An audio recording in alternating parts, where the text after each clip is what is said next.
Vous êtes chef d'entreprise et vous payez une dépense. Logique, non? Eh bien, pour l'administration fiscale, ce n'est pas si simple. Aujourd'hui, on plonge dans le cauchemar de l'acte anormal de gestion. C'est le petit détail qui peut vous coûter très cher.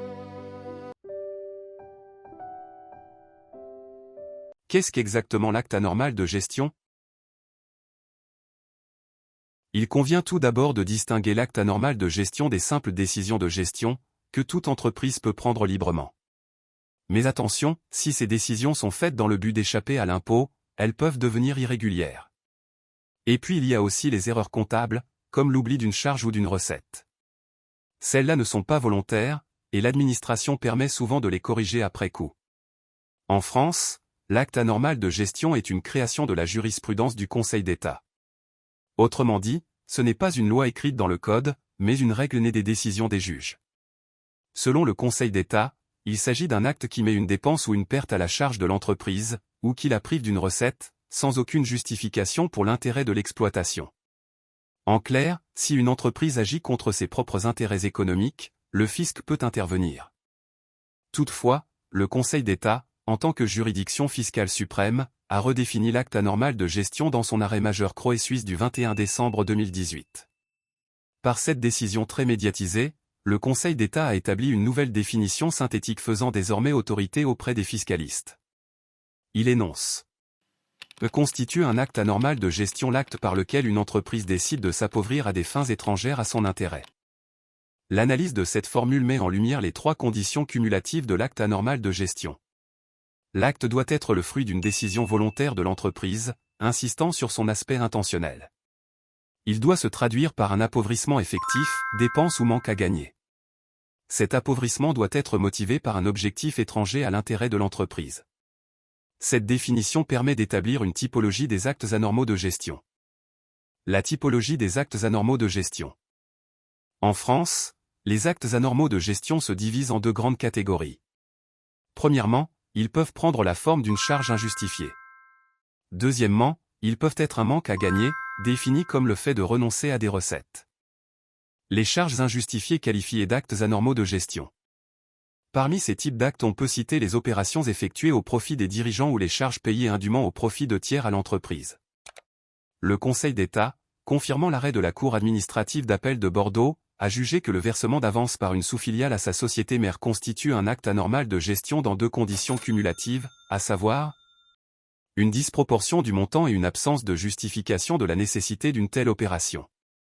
D'une part, le caractère disproportionné est relatif au fait que le montant des avances est jugé hors de proportion avec la solvabilité de la société mère, évaluée notamment sur ses capitaux propres et ses résultats financiers. D'autre part, l'absence de justification impérative est liée au fait que la sous-filiale ne parvient pas à démontrer que ces avances étaient strictement nécessaires pour éviter la liquidation de la société mère dans des conditions qui auraient entraîné sa propre liquidation. En outre, la société requérante, qui demandait l'annulation de l'arrêt de la Cour administrative d'appel de Bordeaux, a soulevé deux arguments majeurs pour contester la qualification d'acte anormal de gestion. Il s'agit, d'une part de l'argumentaire fondé sur les relations commerciales et, d'autre part, de l'argument relatif à une erreur sur la justification de l'acte mis en cause.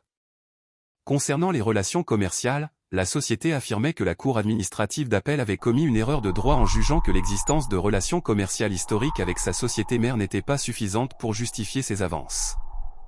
Sur l'erreur sur la justification, la société soutenait également que la Cour administrative d'appel avait commis une erreur en validant la décision de l'administration fiscale, en particulier sur l'appréciation du montant disproportionné et sur la nécessité d'éviter une double liquidation, société mère entraînant la filiale. Le Conseil d'État a refusé l'admission du pourvoi, confirmant ainsi que les avances en question constituent bien un acte anormal de gestion en l'absence de la double justification requise, proportionnalité et solvabilité et nécessité d'éviter une liquidation en chaîne. En bref, l'avance de fonds a été requalifiée fiscalement car elle était trop importante par rapport à la santé financière de la société mère et que la filiale n'a pas prouvé qu'elle se liquidait elle-même si elle n'aidait pas sa mère. Aussi, des sommes facturées à l'entreprise pour des prestations fictives constituent-elles des actes anormaux de gestion. Conseil d'État 2 mars 1988 numéro 45625. C'est la même qualification donnée aux actes suivants. Le fait qu'une société prenne en charge les frais d'entretien des pièces utilisées personnellement par son principal actionnaire, Conseil d'État 4 décembre 1981. L'exécution de travaux immobiliers non affectés à l'exploitation dans des locaux appartenant aux dirigeants, Conseil d'État 24 juin 1987. La prise en charge par l'entreprise de la rémunération d'un personnel subordonné au service privé de son dirigeant, Conseil d'État 27 octobre 1986. L'achat par une société d'un brevet appartenant à son PDG, en l'absence de toute possibilité d'exploitation, en raison de l'objet social de l'entreprise et de ses difficultés financières, est considéré comme un acte anormal de gestion, Conseil d'État, 17 octobre 2003. En conclusion, le rachat d'un actif aux dirigeants sans perspective économique pour l'entreprise est une dépense anormale.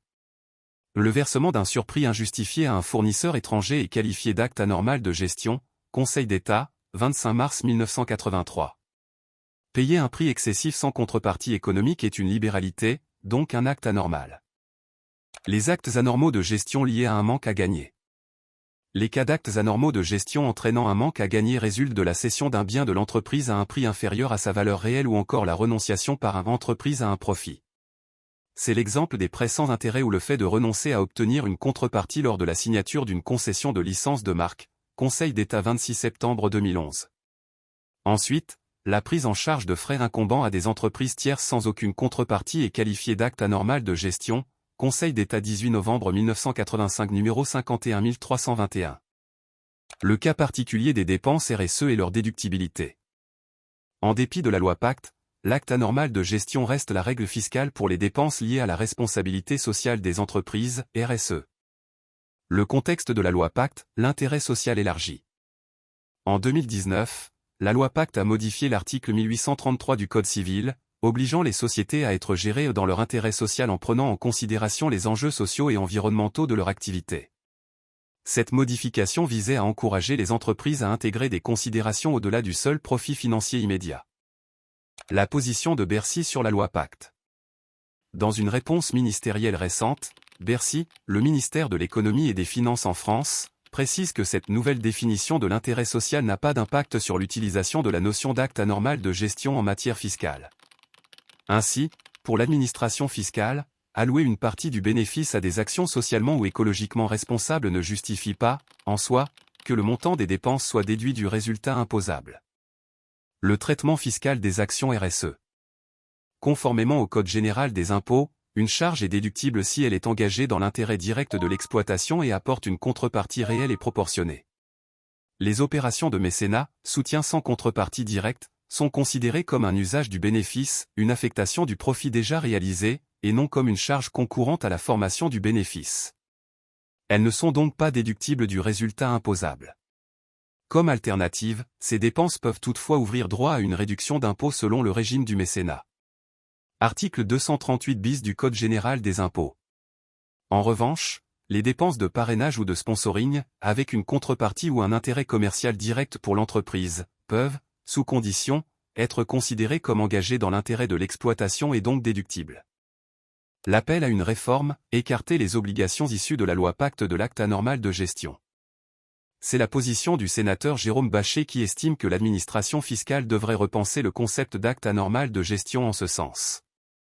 Il soutient que l'intérêt social d'une société inclut désormais sa performance de long terme et la prise en compte de ses parties prenantes.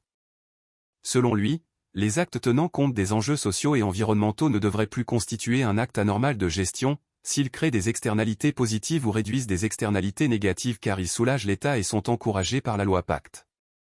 À qui incombe la charge de la preuve de l'acte anormal de gestion? Malgré l'existence des cas d'inversion de la charge de la preuve, le principe de base est que c'est l'administration fiscale qui doit prouver l'anormalité d'un acte de gestion. Le principe d'or, l'administration doit prouver l'anormalité. Selon Gérard Cornu, la preuve est la démonstration de l'existence d'un fait selon la loi. Et en vertu du principe de non-immixtion dans la gestion, c'est à l'administration fiscale de prouver l'anormalité quand elle soupçonne une entreprise d'un acte anormal. Toutefois, la réalité est bien plus complexe. Ce poids théorique bascule rapidement sur le contribuable. On arrive au grand paradoxe que Christophe de la Mardière a résumé ainsi, la charge revient à l'administration, mais elle est apportée pour l'essentiel par le contribuable. Le beau principe initial est plus un vœu qu'une réalité. Le paradoxe, le glissement du fardeau probatoire vers le contribuable. Deux situations laissent transparaître le déplacement de la charge de la preuve vers le contribuable en matière d'acte anormal de gestion. Il s'agit De l'exigence de justificatif. Des présomptions d'anormalité. L'exigence de justificatif. Bien qu'une facture ou un contrat puisse rendre une opération vraisemblable, l'administration fiscale, pour prouver l'anormalité, doit aller au-delà de ces pièces en demandant des justificatifs supplémentaires prouvant non seulement la réalité de l'opération, mais surtout la valeur de la contrepartie reçue. Par exemple, pour des honoraires de conseil, vous devez fournir le rapport d'activité, une évaluation des coûts, tout ce qui rend l'opération vraisemblable. À cet effet, pour diminuer l'arbitraire de l'inspecteur des impôts, il est souhaitable que le législateur définisse un canevas pour l'évaluation des coûts. Dès lors que le contribuable fournit les justificatifs demandés, l'administration ne peut plus remettre en cause la dépense sauf si elle apporte elle-même des arguments solides, notamment en utilisant des termes de comparaison pertinents et en tenant compte des circonstances particulières. Si elle ne le fait pas, elle n'a pas apporté la preuve du caractère excessif. Néanmoins, pour certains types d'opérations telles que les prestations immatérielles, c'est un vrai défi pour le contribuable de prouver la valeur de la contrepartie reçue. En effet, comment justifiez-vous pleinement et précisément la valeur des honoraires versés pour un contrat de conseil dans l'espoir de conquérir un marché? Conseil d'État, 5 novembre 2006, numéro 288533. Outre l'administration fiscale, d'autres parties prenantes font peser sur le contribuable l'obligation de prouver l'acte anormal de gestion. Les présomptions d'anormalité. Le législateur et le juge ont institué des présomptions d'anormalité pour certains actes, renversant de facto le fardeau sur l'entreprise, qui doit alors justifier la normalité de l'acte. Les présomptions jurisprudentielles. Certains actes sont intrinsèquement présumés anormaux par le juge. Ces actes suspects sont notamment les abandons de créances, les avances sans intérêt faits par une entreprise à un tiers, surtout si l'administration établit une absence de lien juridique entre eux. Conseil d'État, 26 février 2003, numéro 223092, Conseil d'État, 4 juin 2012, numéro 350003. Si l'administration prouve l'absence de contrepartie reçue par l'entreprise suite à un avantage accordé à un tiers, l'administration est réputée avoir prouvé l'anormalité. C'est à l'entreprise de démontrer qu'elle a bénéficié d'une contrepartie. Les cas concrets de présomption jurisprudentielle sont la cession d'actifs immobilisés à prix significativement inférieur à la valeur vénale, l'octroi d'un prêt sans intérêt à un partenaire et la renonciation à une contrepartie financière. La cession d'actifs immobilisés à prix significativement inférieur à la valeur vénale.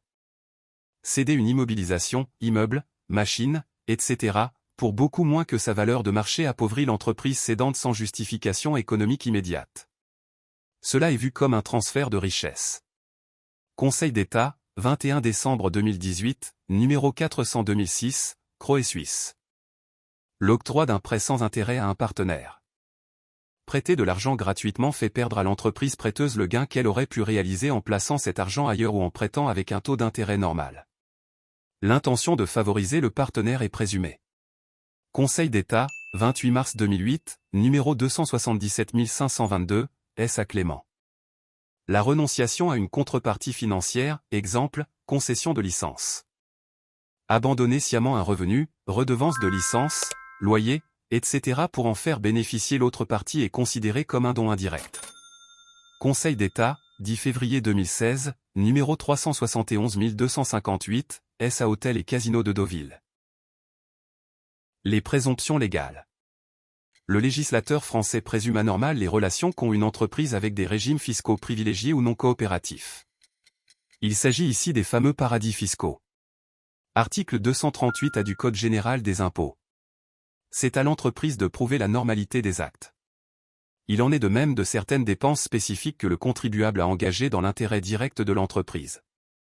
Article 39 du Code général des impôts. C'est le cas de frais de voyage, de réception, des cadeaux, des dépenses somptuaires, des immeubles non affectés à l'exploitation.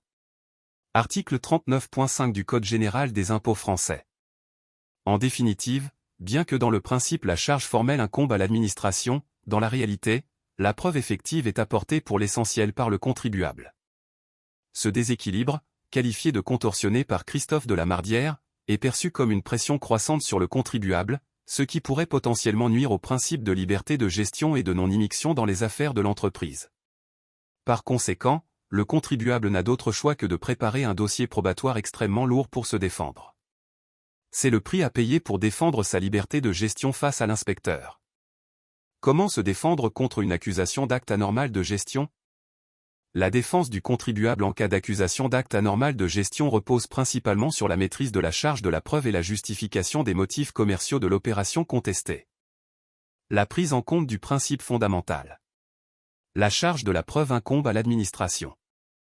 Le contribuable ne doit pas a priori justifier toutes ses décisions de gestion en matière d'acte anormal de gestion. C'est à l'administration fiscale d'apporter la preuve de l'anormalité de l'acte. Conseil d'État, 22 février 2017, numéro 387 786, Société Aditech. À cet effet, l'administration doit prouver simultanément deux éléments essentiels à savoir, l'appauvrissement de l'entreprise et la conscience de nuire. L'élément matériel, l'appauvrissement de l'entreprise. C'est la preuve objective de l'acte anormal de gestion. L'administration doit démontrer que l'acte a entraîné un appauvrissement effectif pour l'entreprise sans contrepartie suffisante pour l'exploitation. Cet appauvrissement peut prendre deux formes. Dépenses indues, acquisition d'un bien à un prix manifestement majoré. Renoncement à une recette, cession d'un bien ou d'un service à un prix manifestement minoré. Détail clé sur les prix, la jurisprudence exige un écart significatif entre le prix effectif et la valeur vénale du bien. La valeur vénale du bien étant le prix de vente estimé du bien sur le marché. Un écart est généralement considéré comme significatif lorsqu'il dépasse 20%. Conseil d'État, 3 juillet 2009, numéro 301 299. L'administration fiscale est tenue d'établir, outre l'élément matériel, l'existence d'un élément intentionnel afin de caractériser la notion d'acte anormal de gestion. L'élément intentionnel ou subjectif, la conscience de nuire. C'est la preuve subjective de l'acte anormal de gestion. L'administration doit prouver que le dirigeant avait conscience de ne pas agir dans l'intérêt commercial normal de l'entreprise. L'administration ne peut sanctionner une simple mauvaise gestion si elle est involontaire. Moyen de défense, la difficulté de prouver l'intention directement est un avantage pour l'entreprise.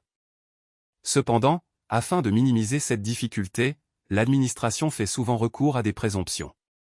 Le cœur de la défense, renverser les présomptions d'intention.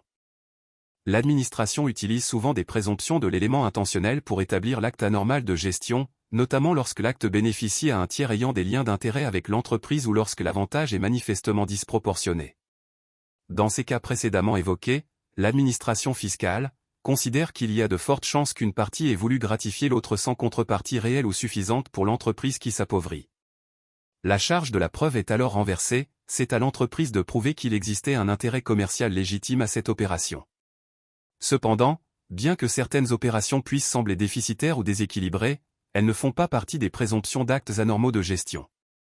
Celles-ci peuvent être justifiées par des considérations commerciales courantes, écoulement des stocks, politique de groupe, gestion de créances. En l'espèce, l'administration ne présume pas d'office l'intention libérale et doit prouver l'absence de tout intérêt commercial. Il s'agit de la cession d'actifs circulants, stock, à prix nettement inférieur, vendre des stocks à bas prix peut être justifié par la nécessité de déstocker, l'obsolescence du produit, ou une opération commerciale agressive, solde. C'est un acte de gestion courant. Conseil d'État, 4 juin 2019 numéro 418 357, Société d'investissement maritime et foncier. L'absence de facturation d'une marge commerciale, entre sociétés liées, cela peut être dû à une politique de prix de transfert au sein d'un même groupe visant à optimiser la répartition des bénéfices ou à soutenir une filiale en démarrage. Bien que ces prix puissent être ajustés fiscalement, principe de pleine concurrence, l'intention libérale n'est pas la première présomption. Conseil d'État, 23 janvier 2015, numéro 369 214, Rotafarm. La non-compensation d'une créance par un créancier.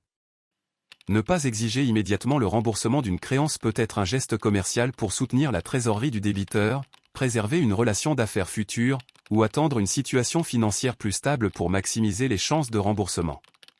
Conseil d'État, 22 février 2017, Société Altran Technologies.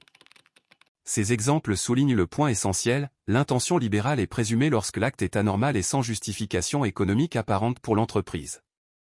Elle ne l'est pas lorsque l'acte, même déficitaire, peut s'inscrire dans le cadre d'une gestion commerciale normale ou d'une stratégie d'entreprise à long terme.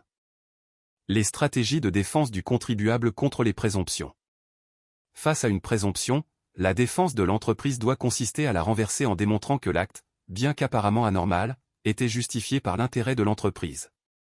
À cet effet, l'entreprise doit écarter la jurisprudence citée. En démontrant que la situation de l'entreprise est factuellement différente des cas de jurisprudence invoqués par l'administration. L'entreprise doit aussi apporter la justification de l'intérêt commercial. En prouvant que l'acte contesté répondait à des motifs légitimes de gestion, à savoir se procurer des débouchés nouveaux ou maintenir des relations commerciales. Conseil d'État, 3 décembre 1975, numéro 89412. Fidéliser un client ou un partenaire clé. Éviter un préjudice. Par exemple en acceptant une augmentation de loyer pour éviter la défaillance d'un bailleur. Conseil d'État, 3 novembre 2004, numéro 234525. Maintenir une bonne réputation ou une image de marque. Cas particulier, la remise en cause de la déductibilité d'une charge. Lorsqu'il s'agit de charges ou de dépenses, la règle de la charge de la preuve est plus nuancée. La preuve initiale incombe à l'entreprise, charge allégée. Initialement, l'entreprise doit établir la réalité et la régularité de la charge pour pouvoir la déduire. Elle doit produire une facture régulière, ou considérée comme telle, même si elle est incomplète, tant qu'elle n'est pas fictive ou de complaisance. La preuve du paiement de la charge. Le retour de la charge à l'administration. Dès que l'entreprise a fourni ces deux éléments, facture et paiement, la charge de la preuve revient à l'administration. C'est alors à elle de démontrer que la charge constitue un acte anormal de gestion, notamment parce qu'elle ne correspond à aucune prestation réelle. Correspond à une prestation rendue uniquement dans l'intérêt personnel du dirigeant. Moyen de défense finale. Même si l'administration parvient à établir une présomption d'acte anormal de gestion, l'entreprise peut toujours démontrer qu'elle a agi dans son propre intérêt. Les exceptions au principe de la charge de la preuve. Dans deux situations spécifiques, le principe selon lequel la preuve pèse sur l'administration est inversé, ce qui rend la défense beaucoup plus difficile. Il s'agit de l'absence de réponse au redressement et de la procédure de taxation d'office. Absence de réponse au redressement. Si l'entreprise ne répond pas à la proposition de rectification de l'administration dans le délai légal qui est généralement de 30 jours prorogeable. Procédure de taxation d'office. Lorsque l'administration met en œuvre une procédure de taxation d'office, en cas de manquement grave aux obligations déclaratives ou comptables. En définitive, pour ce qui concerne les exceptions au principe de la charge de la preuve, la clé de la défense réside dans la réaction rapide, répondre au redressement, et la collecte de preuves justifiant le caractère normal de l'acte sous l'angle de l'intérêt économique de l'entreprise. Les sanctions de l'acte anormal de gestion. Un acte anormal de gestion entraîne des répercussions fiscales sévères pour l'entreprise qui l'a commis et pour le bénéficiaire de cet acte. L'administration fiscale ignore cet acte, il lui est inopposable et procède à une double rectification. Conséquences fiscales pour l'auteur de l'acte, l'entreprise. L'administration rectifie le résultat fiscal de l'entreprise en réintégrant le montant de l'avantage injustifié. Il y a alors une augmentation du bénéfice imposable, le montant des charges considérées comme indues ou le manque à gagner injustifié est réintégré dans le résultat imposable de la société. Au titre des sanctions, le montant de cette réintégration est majoré de l'intérêt de retard. Une pénalité pour manquement délibéré de 40% est le plus souvent appliquée. Conséquences fiscales pour le bénéficiaire de l'acte. Le bénéficiaire est imposé sur les largesses dont il a été gratifié selon la terminologie du professeur Causian, mais la nature de cette imposition dépend du statut de l'auteur. Pour les sociétés soumises à l'impôt sur les sociétés, la gratification est réputée être un revenu distribué et est taxée selon le régime des revenus distribués. Pour les autres cas par exemple une autre entité ou personne physique, le bénéficiaire est imposé sur ce gain. Cette taxation appartient à la catégorie des bénéficiaires non commerciaux. Les conséquences pénales pour l'auteur de l'acte anormal de gestion. L'auteur de l'acte anormal de gestion, qui est souvent le dirigeant, s'expose également à des poursuites pénales telles que l'abus de biens sociaux et la fraude fiscale. L'abus de biens sociaux en abrégé ABS est un délit qui s'applique aux SARL et sociétés par action. Il est retenu lorsque l'auteur a fait un usage de l'argent de la société contraire à l'intérêt social, dans un but personnel. La condamnation pour fraude fiscale est possible si l'acte litigieux a entraîné des déclarations d'imposition minorées avec la volonté de se soustraire frauduleusement à l'impôt comme illustré par l'arrêt de la Chambre criminelle de la Cour de cassation du 10 octobre 2012 numéro 1187292. En résumé, un acte anormal de gestion, c'est lorsqu'une entreprise s'appauvrit sans raison valable ou renonce à un profit sans contrepartie réelle, bref, lorsqu'elle agit contre ses propres intérêts économiques. Ce concept est aujourd'hui l'un des principaux outils du fisc pour corriger les comportements abusifs. Mais il soulève aussi une question. Jusqu'où l'administration peut-elle aller sans remettre en cause la liberté de gestion des entreprises?